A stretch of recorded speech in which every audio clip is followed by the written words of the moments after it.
Welcome back to Scotties Hobbies. As you guys have probably heard by now, the EPA has released their guidance that President Trump asked them to provide in the last few days. What, like 5 or 6 days ago? Well, the EPA has already released that guidance, and you guys might be a little surprised about what is in there. And I'm going to tell you right now, I told you so. But we're going to go over it word for word in this video. Don't forget, like, subscribe, share, check out the video library for a ton of automotive helpful DIY videos and emissions deregulations videos, and there is links in the description to everything that I talk about. Don't just take my word for it, go do your own research. I show you proof of everything and give you receipts in the description for you to go check out yourself.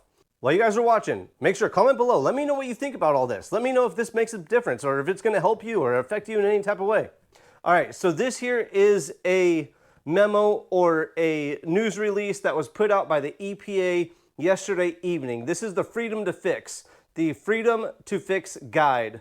Here's the whole thing. It just gives you a little background of what's going on. And one of the previous videos I showed you was that the non-road equipment guidance came out last February, and they were going to build off of that for the light duty and medium duty on-road vehicles. So scroll down a little bit more. Here at the bottom, here is the big thing that we want to look at, is the statement right here. In July of 2026, EPA issued guidance affirming the freedom to fix for aftermarket repair shops. You can read the press release. Let's look at the guidance. And here's the big thing. This is what the EPA is saying. This is their guidance. And honestly, I'm kind of upset about everything in here. The wording is still pretty vague. You have to like dig into it to completely understand. The biggest thing out of this guidance is that they have created a task force, a National Automotive Service Task Force, to make sure that manufacturers of vehicles are in compliance, and to also make sure that you, the consumer, shops, aftermarket shops, everybody has the tools and diagnostic programs needed to actually do repairs on vehicles in the aftermarket or at home. In this memo, it also states that the manufacturers of vehicles have to release any and all onboard diagnostic information that is needed to do repairs on the emission system.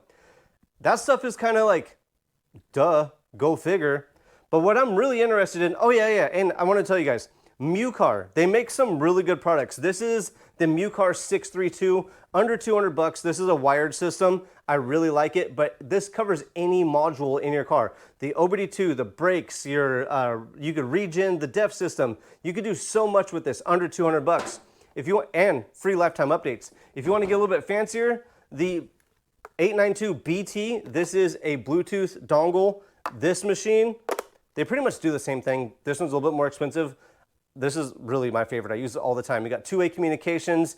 You could graph, during diagnostics, you could graph stuff. It's so helpful. And it has AI troubleshooting when it comes to repairs. So if you don't know what a code means or how to repair that code or how to check the system of that code, these things, both of these, have MUAI AI, which is an advanced intelligent diagnostic helper, and they help a lot. I went through them when I do diagnostics. I look through it just to confirm that they're right, and like 9 out of 10 times, actually every single time so far, they've been right. I'm super surprised, and anybody in the automotive industry should be kind of scared of these products, really, honestly.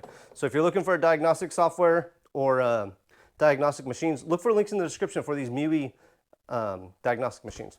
All right, so looking at this memo or guidance that the EPA released, one of the big things that I want to read to you first here at the bottom is something that's pretty important, actually.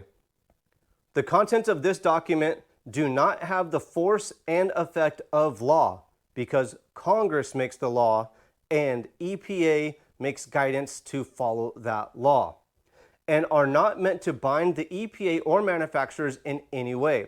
This document is intended only to provide clarity to manufacturers and the public regarding requirements under the Clean Air Act and Environmental Protection Agency regulations.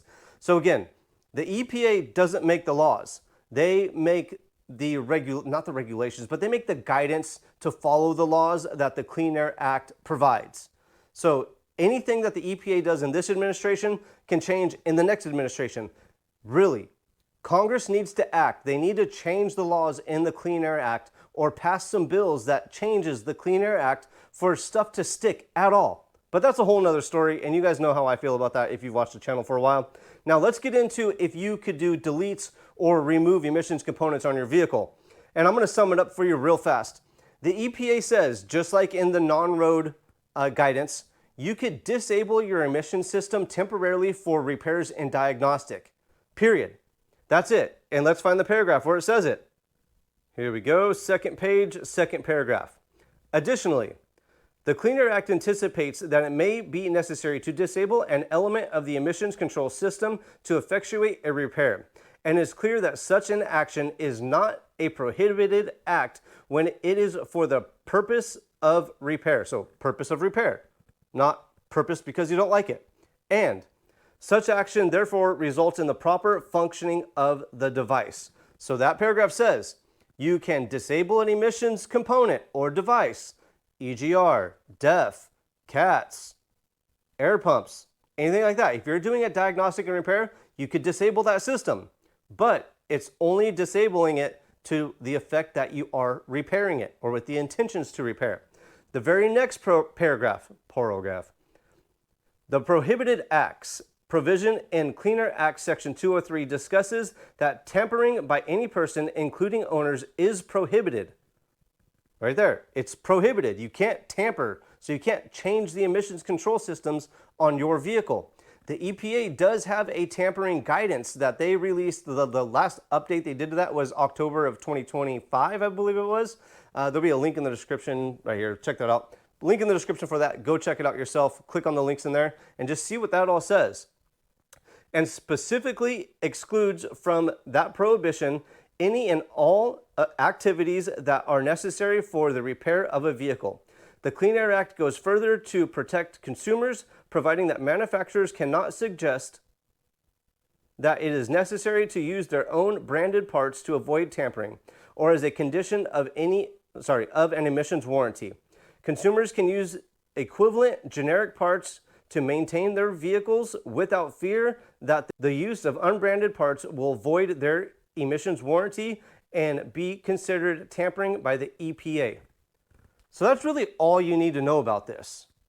Like, it clearly says tampering is prohibited unless it's for the intentions to repair your vehicle back to its original configuration. That's it. Does that sound like they say that you could remove any emissions component on your vehicle because you want to? So if you live in a state that has emissions checks, you have to continue to keep your vehicle, maintained to the original configuration as it was when you bought it.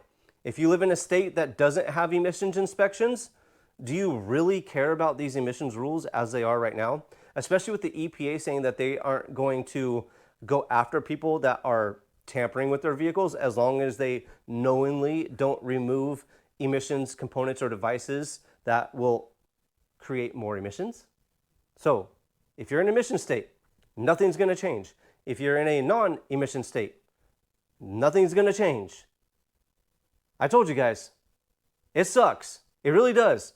I wish the EPA would come up with something, but really the EPA can't do anything because the next EPA could change it. Congress needs to act. Congress needs to make the change. Keep our fingers crossed. I'm not going to hold my breath though. Like, subscribe, share. Check out the video library for a ton of automotive helpful DIY videos and emissions deregulation videos. Let me know what you think in the comments below. I will see you guys on the next, hopefully helpful video.